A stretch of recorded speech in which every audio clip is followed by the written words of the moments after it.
All right. Well, hello, everyone. It's exciting to be with you. So I'm Crystal Bennett, LMSW. Wow, I'm stumbling over my words this morning. So I am the CEO and founder of Thrive. Additionally, I serve as an executive director for an anti-human trafficking organization where we utilize prevention, intervention, and transformative strategies to end sexual exploitation and trafficking. And additionally, I am a lived experience expert, I guess you can say, on human trafficking, as I experienced trafficking throughout my childhood and much of my adolescence. So I come to you today with all of those identities and hope that we can really engage in some thoughtful and transparent dialogue around how racism, sexism, and ultimately systemic oppression increase vulnerability to sexual exploitation. If you're comfortable, I'd love for you to show your faces on camera. I do want this to be interactive. I want it to be an opportunity for you all to ask questions and for us to create the space to learn from one another. So first things first, I would like to start off with just simply defining human trafficking. And so the definition that I'll put up here for human trafficking, just to lay the foundation of our conversation together this morning, is the definition as it comes to us for the TVPAs, the Trafficking Victims Protection Act, which went into effect back in 2000 here in the United States, defines human trafficking as the recruitment, harboring, transportation, provision, enticement, maintaining or obtaining of a person for labor or services. And it's done through force, through fraud, or coercion, ultimately for the purpose of subjection to involuntary servitude, peonage, debt bondage, or slavery. So one of the things that you'll notice here immediately on the screen with the definition is that I have force, fraud, or coercion asterisk. It's asterisk because when we look at the definition of human trafficking specific to minors, force, fraud, or coercion does not need to be proven in order for a trafficker to be convicted. And it's obviously due to someone being underage to consent, and obviously the influence of any previous abuse or trauma bonding. So furthermore, when we think about the TVPA definition of human trafficking, we look at the AMP model. What is done? How is it done? Why is it done? The what is done is our A. There's someone that's inducing, they're recruiting, they're harboring, they're transporting, they're providing, or they're maintaining. The how it's done is the force, the fraud, the coercion. And then ultimately what the purpose is that it's for the purpose of labor trafficking, organ trafficking, sex trafficking, or commercial sexual exploitation of children. A little bit about the numbers.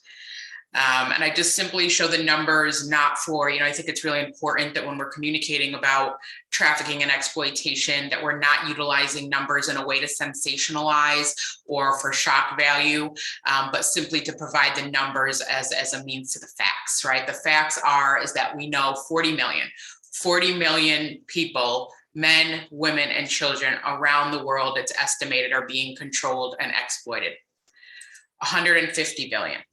150 billion is the revenues that traffickers reap annually from these horrific crimes. And then specific to us here in the United States, 100,000 to 300,000. These are the total number of women and children sex trafficked annually here in the United States, based on a study that was conducted by the University of Pennsylvania. I can tell you that it's very difficult to pinpoint very specific and actual numbers because of a variety of complex factors. So you may see different numbers provided elsewhere. And really the point is that trafficking and exploitation is a significant crime that's impacting millions of people and reaping a lot of money. Any questions around, just this definition or responses to the numbers?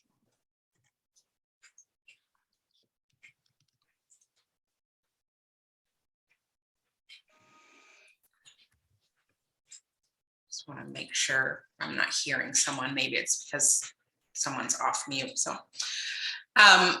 So additionally, when we look at human trafficking hotspots, The National Human Trafficking Hotline maintains extensive data on human trafficking in the United States. So this data is collected via phone calls, via text messaging, online chats, emails, or tips through the trafficking hotline. And then they release reports to kind of show us, well, what are some of the hot spots where trafficking is occurring? And so based on the data from January 1st of 2020 through December 31st of 2020, what we see is the top 5 hotspots for trafficking as a whole was hotel, motel, pornography, massage, spa, parlors, online trafficking, and then resident space trafficking. So trafficking where it's purely based out of a home. When we look at minors, the hot spots where we're seeing trafficking is social media, after school programs, shopping malls, bus stops, au pairs, or nannies. So this is the way that we're finding that recruitment is happening. Actually, there was recently a statistic released that 65% of our young people who've been trafficked or exploited indicated that they had been recruited specifically off of Facebook. So, you know, there is work to be done when we think about intervening from a technology standpoint. And the intervention is for us not to take the phones away from our kids and for us not to shut down the laptops of our kids, but it really is laying the foundation for open communication and trust, and ultimately holding those who are doing the trafficking and those who are doing the buying accountable, rather than holding those who are being victimized accountable. So overall, trafficking can happen to anyone, regardless of race, regardless of age, regardless of gender. However, my presentation focused very much on the disparities that are very evident when we look at human trafficking and race. So let's look at the numbers when we're talking about the intersections of human trafficking as it relates specifically to race. 40%. 40% is the number, is the percentage of sex trafficking victims who are Black women and Black girls. Okay, so if we take every person who's being trafficked here in the United States, what we find is that 40% of those being trafficked here in the United States are Black women and Black girls, although Black women and Black girls do not make up more than 13% of the population in the entire United States. 49%. 49% is the number or the percentage of Black girls that account for child sex trafficking victims in the state of Louisiana. In the state of Louisiana, the percentage of the population that are Black girls is 19%. So in the state of Louisiana, 19% Black girls make up 19% of the population, and they account for 49% of those who are child sex trafficking victims. 84%. Black girls account for 84% of child sex trafficking victims in the state of Washington, even though they make up 7% of the population. And 92%. So when we move over to LA, 92% of Black girls who are in the LA County juvenile justice system identify as trafficking victims. If we want to dig deeper into looking at the impact at other races, what we find is that for labor trafficking survivors, 63% are Latinx, 17% of sex trafficking victims are Asian, 40% of sex trafficking victims are American Indian, Alaska Native, or First Nations. So I want to pause. Why? Why, and what's standing out to you based on these numbers?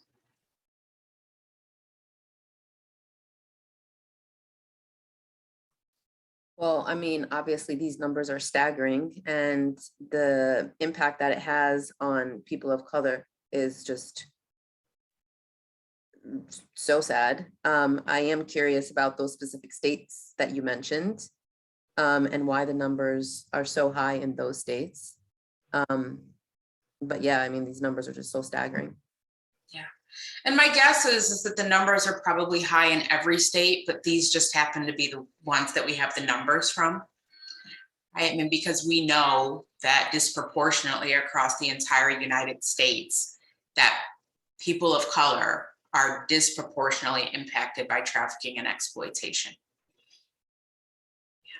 What else? What is everyone else thinking? What are you feeling in this moment as you're kind of reflecting on these numbers and this information? Jeanette, go ahead, you can come off mute. I was just gonna say, unfortunately, when it comes to minority, when you go and report that someone's missing, it doesn't happen rapidly. It doesn't happen within 24 hours. They'll be like, oh, she's a teenager. Oh, she does this as a habit. So it doesn't support the family when they're going in crisis because nobody's willing to help them. And this is why I think the percentage is so high with minorities. Yeah. Absolutely. I think you make a really great point as someone who's worked in child welfare for 15 years, is that oftentimes when we do see our young people of color who are running away or who are missing, is that we find that the authorities or law enforcement are pointing their fingers at that young person as the problem, right? They're pointing out the problem behaviors that's being seen. Oh, it's just maybe they just went to see a friend. Maybe they needed a break. Oh, this is so-and-so's pattern, right? Pattern or no pattern. We have an issue here. And the issue is not the pattern. The issue is what do we need to look at as the root causes of why is a young person running? Why is a young person out on the streets trying to get their needs met? And that's the true question here, rather than, oh, they just keep running and there's nothing we can do about it. Anyone else?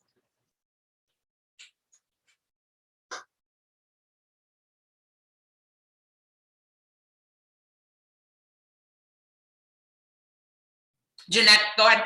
I just wanted to add also, some individuals, or it could be males or females, I'm not sure if it's strictly females, but they could be talking to someone and they get so into this new life that I'm going to take care of you, I'm going to give you the love that your parents don't want, and that's how they lure them into, this trafficking of like, I'm going to protect you, but I'm really not going to protect you. I'm giving you a life that you want, but it's not really what I'm going to give you. Yeah, it's very much based on the exploitation of someone's vulnerabilities, which is why I approach human trafficking from an anti-racism and anti-oppression lens, because we know that the vulnerabilities that exist amongst people of color is significantly greater than the vulnerabilities that exist for white folks. And that's not to say that white folks are not trafficked, because we know that white folks are trafficked. But again, when we're looking at these numbers, it is very evident that there are clear disparities. I always like to have a larger presentation that I do for professionals where I talk about Maslow's hierarchy of needs, and we look at every level of Maslow's hierarchy of needs and how someone who is trafficking a person meets those needs, level by level. So if you have someone that has the need for safety, while a trafficker steps in and says, I'm going to keep you safe. I'm going to keep you safe from your abusive family. I'm going to keep you safe from the bullies at the bus stop. If you look at the next level, if we're looking at, at sense of belonging or love, well, that person who is doing the trafficking is promising love. They're promising belonging. And the reality is that for many people who are being trafficked, that the other victims are their family. And so there is that feeling of love and belonging and being accepted. And so truly, when we think of looking at anti-trafficking through that lens, the only way we're going to prevent trafficking is to actually look at the very systems that are creating those vulnerabilities to exist to begin with. So I appreciate your comment, Jeanette. So the reality is when we're looking at the why, and this may be a little bit difficult to read on your screen, but this speaks volumes to me when I think about women of color, girls of color being trafficked, and yes, boys and men are being trafficked as well. But there was an interview that was done by the Urban Institute in which they interviewed traffickers, and the traffickers in this interview admittedly believe that trafficking Black women would land them less jail time than trafficking white women if caught. Let me repeat that. Traffickers admitted in these interviews that if they trafficked Black women and Black girls, that they would get less jail time than if they trafficked white women and white girls. What's the message that we're sending? Right? Clearly, that message is that our Black girls and our Black women don't matter. And we have an obligation, hopefully, we all feel in this space that we have an obligation, that our Black women and our Black girls need to be protected at all costs. You know, I'll intersect a smidgen of my personal story here. So like I said, I am a trafficking survivor. I was trafficked out of my home, in my home, for 6 years, from the time that I was 11 until the time that I was 16. Essentially, I was trafficked to my mother's paramour in return for having a place to live and having food put on our table, right? So when I attempted to speak up, I was told by my mother not to, because if I did, we wouldn't have a place to live. Right? And so there was a willingness to sacrifice me and to sacrifice my innocence, essentially for the benefit of the family as a whole. So at the age of 16, I disclosed to a friend, you know, I was suicidal, I was getting involved in some drugs, alcohol, and had attempted suicide, and a friend kind of approached me and said, you know, what's going on? And so I disclosed what was going on. And so she told her mother, who then proceeded to contact the authorities, who then proceeded to interview me in the middle of the school day, you know, having police show up in school, pull me out of class to do an interview, and now have all of these eyes on me. So I disclosed my story, disclosed my situation. Essentially, the individual who was perpetrating against me was told there was an order of protection. He wasn't arrested. It was order of protection for him to simply stay away from me. It was his home. He owned the home. So he continued to come into the home. And ultimately, I was the one who needed to leave the home. When it came time to for the justice system to do what the justice system needed to do, I was not allowed to testify. No words from me were allowed to be submitted. I was told it was for my protection. And the consequence of the perpetration against me was 2 years probation and a $90 fine. So you tell me how that sends a message that I matter as a Black girl. And my story is not out of norm, right? This is the norm, is that oftentimes for Black women and Black girls, is that we're seen as the problem. We're undervalued, we're invalidated, and we're disposable. And even to this day, I think as Jeanette mentioned, if you have a Black girl or Black woman come forward, what are the services that are available? Where's the yellow tape that exists or the red tape that exists? So we have to look at what are the intersections when we're thinking about power and privilege, racism, gender identity, and ultimately the vulnerabilities that exist. I want to pause. I just want to give some space for any additional comments, any additional questions.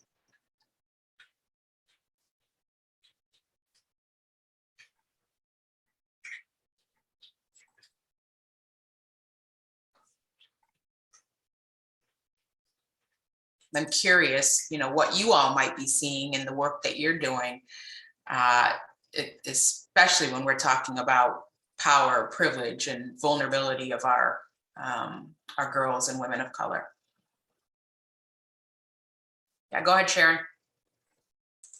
I'm just so sorry you went through that. I appreciate that.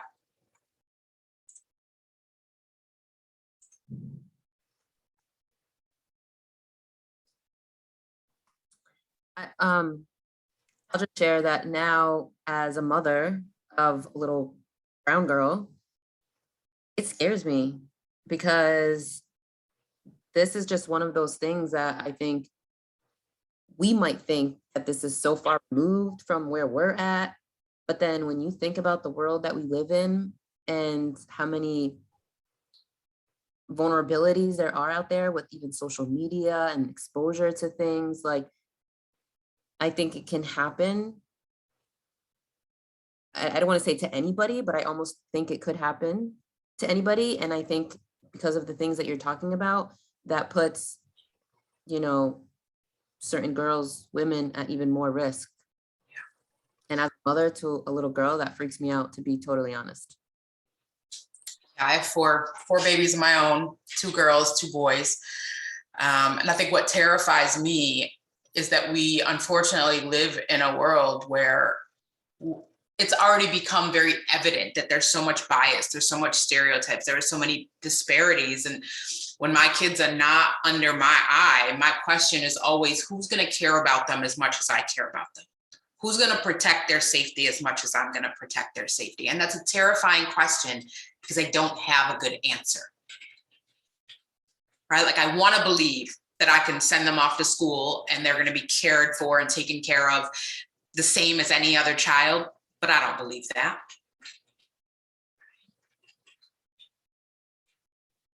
You know, I have these conversations with my kids play sports, and there's been situations where maybe we're not able to transport our son, for example, to sports. And he typically plays on teams where there's predominantly white children. And so the parents will say, hey, we'll take him. And I'll say, what are you going to do if my child is out there and gets targeted? What do you do when my child experiences racism? And the reality is, if there's not an answer, then my child doesn't go out there without me. So you're right, Christina, you know, that's a heaviness that we as parents of Black and brown children carry every day that for many, they won't understand. Katie, go ahead. So I just wanted to say thank you for sharing your story. And so just like kind of processing everything that's been discussed so far, I think so I've been to like education classes and stuff on this topic before, but a lot of them were based around like prevention, right? And then 2 things just really stood out so far was the judicial part of it, that getting 2 years of probation and a $90 fine, that is literally a slap on the wrist. So then like what comes down to really giving the consequences behind what traffickers like are doing, right? It should be way more than that. And then also like the services that are provided after a victim comes through. So if you don't mind, did you have any services that anybody provided for you, or any outlets where you can then go after, you know, everything came to the surface? Yeah, it's a great question. And unfortunately, there's not enough services available. You know, there's not enough exit services available, and there's not enough services available specifically for our young people, especially our young people who are involved in like child welfare system or juvenile detention systems. So in terms of my story, you know, I don't know if it's a blessing or curse, but I'm someone who always has had a heightened sense of self-awareness. And after several thoughts of wanting to take my own life, I came to the own realization that I needed help. Nobody connected me to services. I opened up the phone book and started flipping through and trying to figure out who works with people. And I didn't even have a name for what it was that I experienced. So I'm just looking up like sex abuse, rape, right? Like, who works with people who've experienced that? And so I came across an organization that was a sexual abuse advocacy center. But the reality is I sat there with professionals who did not understand what my experience was. And so for many people who experience human trafficking, because there's a lack of expertise in working with human trafficking victims and human trafficking survivors, is that oftentimes we get plugged into services that are for rape victims or sexual abuse victims. And unfortunately, yes, there are some overlays, but there are very, big differences here. And so it ends up potentially doing more harm than creating more opportunities for good. And so it didn't work for me to do the individual therapy. It didn't work for me to be in group therapy. But interestingly enough, I had a great therapist that said, you know, I think there may be something that just based on your personality, based on what I'm hearing from you, might work. And she actually put me in the position to help, you know, as a teenager, try to help come up with activities for groups of people who had experienced abuse and rape. And for me, that level of empowerment is what I needed. Right? I didn't need someone treating me like a victim. I didn't need someone stripping me of my right to self-determination or my right to autonomy. What I needed is to be able to have my voice heard, my voice validated, and to shift power to me to be able to make a difference. And so by the time I was 17, I was a keynote speaker for our annual Take Back the Night event. And there was something that really changed the course of everything to come at that point, once I was placed in a position where I actually felt like I had some power. So I think that's a, you know, good place to think about how power influences those who are being victimized. So what we know is that overwhelmingly, the percentage of buyers are white, middle class to affluent. Okay. So not only as a justice system do we need to hold those who are doing the trafficking accountable, but we also have to hold the buyers accountable. Because if there was no demand, there would not be a need for supply. Right? Trafficking exists because of the business model of supply and demand. And without demand, there's no need to continue to have a supply. So when we're looking at power and privilege, I think, you know, predatory and exclusionary practices is what keeps certain racial communities from being able to attain financial stability and generational wealth. And it provides traffickers with an ample opportunity to offer those tempting alternatives. So I think Jeanette mentioned it earlier, right? That, or maybe as Christina did, you know, if you have someone who has a need, and we have communities of people who have a need, then you're going to have a trafficker that's going to infiltrate into those communities and say, hey, I've got an opportunity for you to make money. Hey, I've got an opportunity for you to get attention, right? And that was my hook. I was an 11-year-old girl. I was the oldest out of, I think, 4 kids at the time. And I felt like I had no attention. Nobody cared about me. I was slipping through the cracks. I was receiving messages from the world that I was nothing as a Black child. And I just wanted attention. And so when an opportunity came for me to, you know, stand and dance and be cute in front of someone who was saying, oh, that little girl's cute. Like, you know, who's her mother? And that was the in, is that by me getting attention and then going home and telling my mother about this man who was giving me attention and who was asking about her, now I set the platform for that connection and for that grooming to be continued. So it's all about who has the power, who has the privilege, and who doesn't. Race and gender identity. We know that race intersects with many other forms of subordination. This includes gender identity, includes sexual orientation, and includes class, and includes age. And combined, the intersectionality of the various parts of our identities increase vulnerability to exploitation and trafficking.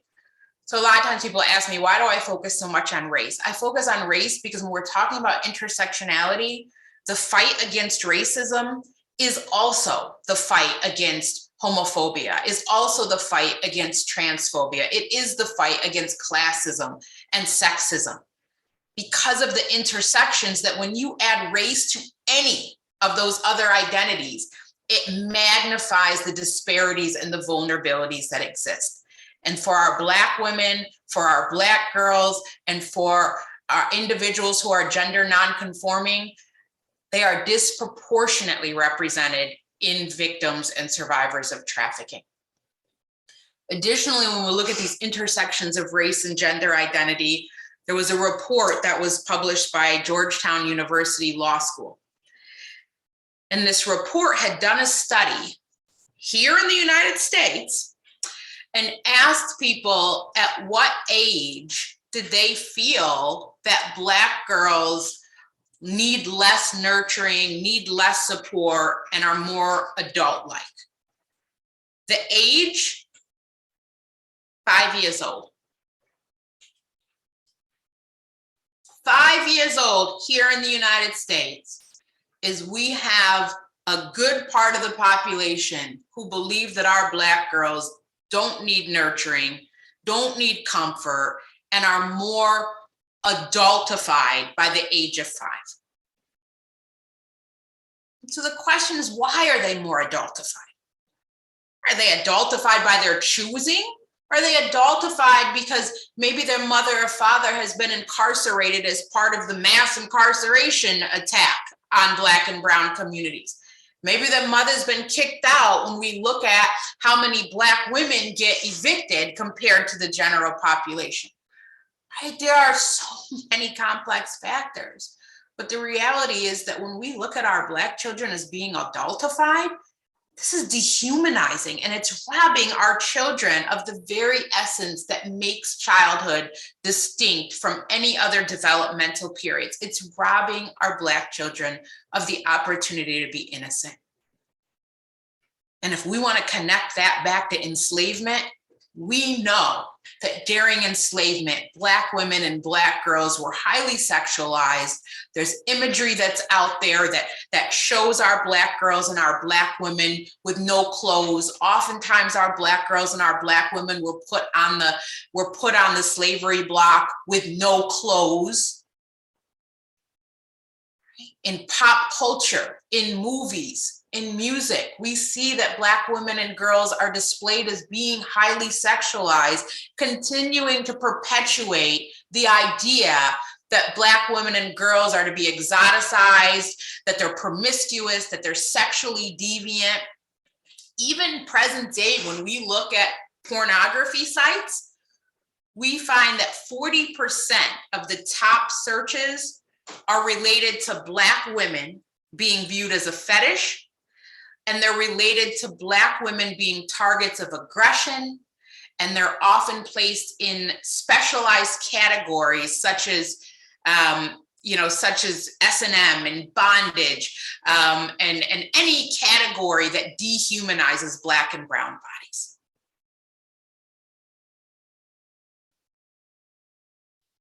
Any thoughts so far? I want to make sure that I'm giving space for some dialogue or questions as you're just kind of processing some of this information.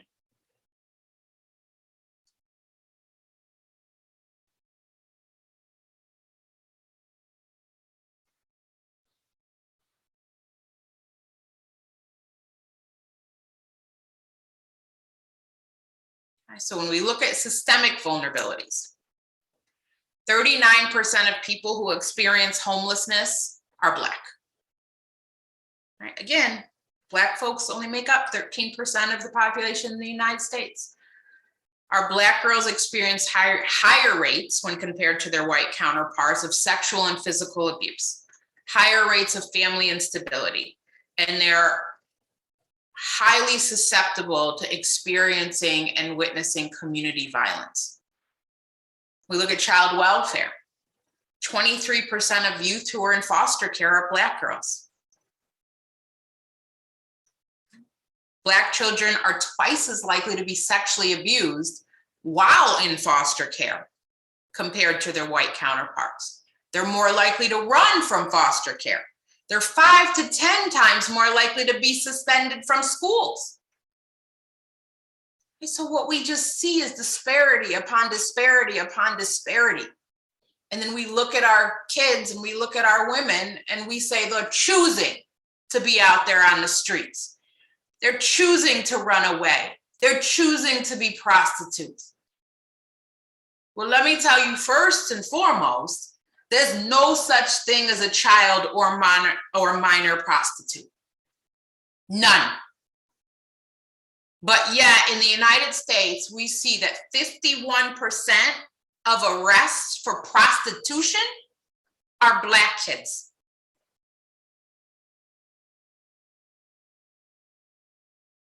51% are our Black kids getting arrested and labeled as prostitutes. Right? There's no ability to consent. There's no ability to have choice in selling one's body under the age of 18. And even when we're thinking about choice, we need to really evaluate, what is choice really? Is choice that this is the only way I can put food on the table for my family? Is choice, is this the only way that I have a place to sleep at night? So let's rethink our language and our lens when we're thinking about choice. And we have to think about who's getting criminalized and who isn't. I'm sure the name Cyntoia Brown is not one that's unfamiliar to many of you. In 2017, Cyntoia's case received national recognition. She is a child sex trafficking victim who was sentenced to life for protecting herself from a buyer. So she killed a buyer, right? Back in August of 2021, she was released after serving 15 years behind bars, okay? But unfortunately, for many people, those stories don't end like that. There's another case right now for a young lady by the name of Crystal Kaiser. Crystal is a child sex trafficking victim. And in 2018, she killed her adult sexual abuser. She would have been 17 at the time. She's been charged with arson and first-degree intentional homicide, which carries a mandatory life sentence in Wisconsin. Crystal's story is that she had posted on Backpage.com because she was trying to make money for school supplies and snacks. And a white buyer responded. He abused her. He was filming her and other underage Black girls. And now she's potentially facing life in prison.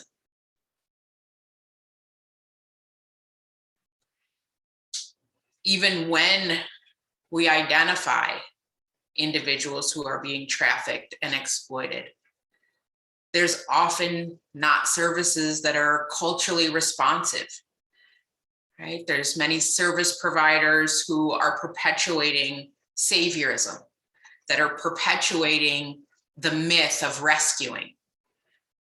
And if you're going in, working with people who are being trafficked and exploited, and your idea of rescuing is that you think this person is gonna open their arms and reach out to you in relief and gratefulness, you're gonna be met with a few choice words, and you're gonna be really confused when that person keeps returning over and over and over again to the trafficker as a result of trauma bonding. Right? The use of rescuing, the use of saving simplifies this complex crime. And unfortunately leaves us ready and willing to point our fingers at people and say it's their choice, or that they're complicit to the crimes that they're committing, oftentimes under duress. So in the words of Martin Luther King Jr., our lives begin to end the day we become silent about the things that matter. So I hope that even in this brief hour together, you're starting to think about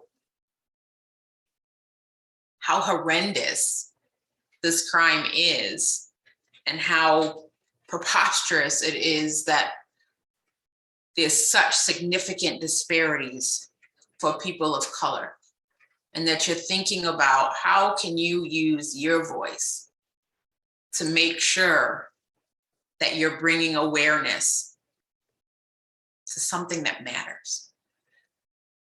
Right? So my calls to action for you all. First and foremost, this might seem absurd to put up here, but we gotta care. We have to care about our young people of color. The problem is being ignored, mostly because the lives of minority children, minority people, are not valued, and we're not considered worthy enough to protect. We need to be very aware of our language, right? So there's no such thing as a child prostitute. There's no such thing as a minor engaged in trafficking, right? There's no such thing. There is a such thing as a John, but rather than calling them Johns, let's call it what it is. Those are sex buyers, right? We need to use language that matters. We need to use language that allow us to understand the complexity of trafficking and that communicate to people the right messages and not the wrong messages.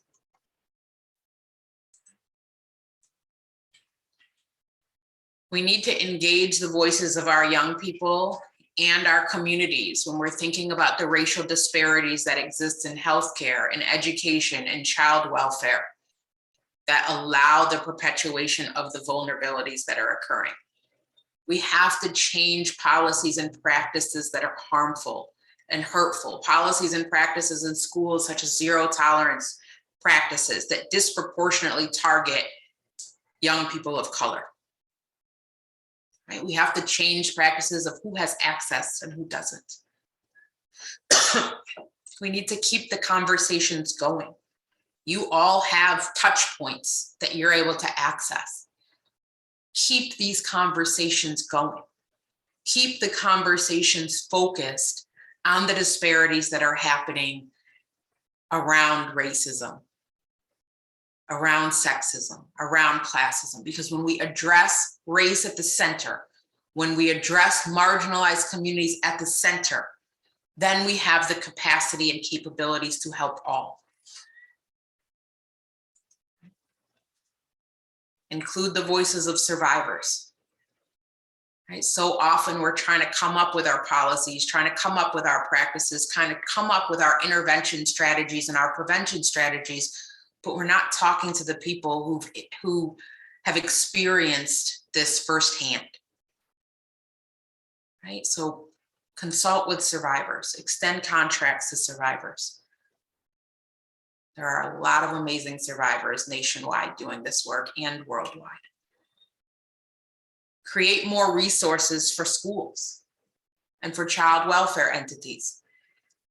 Right? Affinity spaces for our LGBTQ young people to be able to be in space with other LGBTQ young people to find themselves and to talk about the challenges that are very specific to them. For our Black and brown young people to be in spaces that are created for the safety of just them. And make sure that we're pushing schools to create restorative practices rather than zero tolerance. Make sure that our providers are culturally responsive, that you're trauma informed, and also what are some ways that we can make sure that we increase access for individuals who are trying to get licensed or who may be experiencing barriers such as racism, right? So that we can have more diversity in our providers. Make sure that you're fighting for legal protections, education for our law enforcement, and making sure that there's partnership with providers. When we're thinking about the need to respond for trafficking survivors, is that it has to be a multidisciplinary response. And you have to make sure that there's wraparound services, those exit services. When we think of best practices, Expressive arts therapy is very effective in helping with the healing of those who've been trafficked. EMDR, DBT, right? Helping individuals who've experienced trauma understand what the body's trauma response systems are and ways to kind of ride that wave and get through those really strong feelings that can take over the body. Right? And lastly, evaluate bias. How is bias showing up in services? How is bias showing up in processes and procedures? We all have bias. It's what you do about the bias that matters. And lastly, our world often doesn't allow our Black children to just be. Our Black and brown youth deserve the opportunity to be able to laugh, to be able to make mistakes, to be able to color outside of the lines, to be able to create things that don't make sense. But every day, their childhood and their innocence is being snatched from them. Allow our Black and brown youth to just be children, be amazing, be beautiful, be bold, be appreciated, be accepted, be seen, and ultimately let our Black children be free. Because if we're not all free, then none of us are free.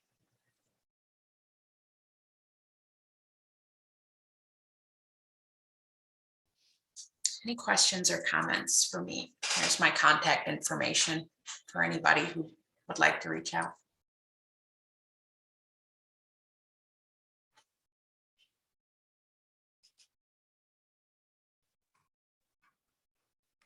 Crystal, I just want to thank you again for this great presentation and especially for sharing your personal story and your vulnerabilities. I think I can speak on behalf of everybody when I say that it's very much appreciated. And also reminding us that this is not an international problem. I think we oftentimes think about human trafficking and just think about it as something that's happening globally and forgetting that it's really happening here at home and not just at sporting events when we hear about it around Super Bowl and other major sporting events, but really it's happening in our communities and to the most vulnerable populations, our Black and brown children and our youth. One thing that you mentioned that I really love is that in your own personal story, you shared that while you were young in your youth, the therapy wasn't necessarily what worked for you at the time, but you still had a great therapist that offered you something that helped you. In that you said you helped create activities to help other survivors. And I just thought it's, that's fascinating because for the social workers and the therapists who are on the call, sometimes we don't feel like that's a very specific area and a niche area. And sometimes, we get stuck with understanding what resources are out there, what referrals, you might be working with them on some other things that are happening. So just reminding therapists that there are ways when you work with the clients that you can help them. Absolutely. Your clients, if you really listen to them and understand and give them that space, like you just said, give them that space to kind of share what their experiences are and what they're feeling and validating them. I think a lot of times they don't feel validated and that anybody is willing to listen to them because they might feel like they're not the victim. They might feel this was their fault. We hear that oftentimes. So I just really appreciated you sharing that as well. So thank you. Absolutely. Well, I appreciate all of you being on. I appreciate the comments in the chat box. Certainly feel free to reach out if there's anything else I can offer to any of you. And hopefully we'll have another Crystal week soon. Yes, for sure. All right. Thanks so much. Everybody that joined late about the Zoom link, we're going to send a recording. We'll send this recording out to everybody. Thank you. Everyone have a great day. Thank you so much, Crystal. Have a good Bye. everyone.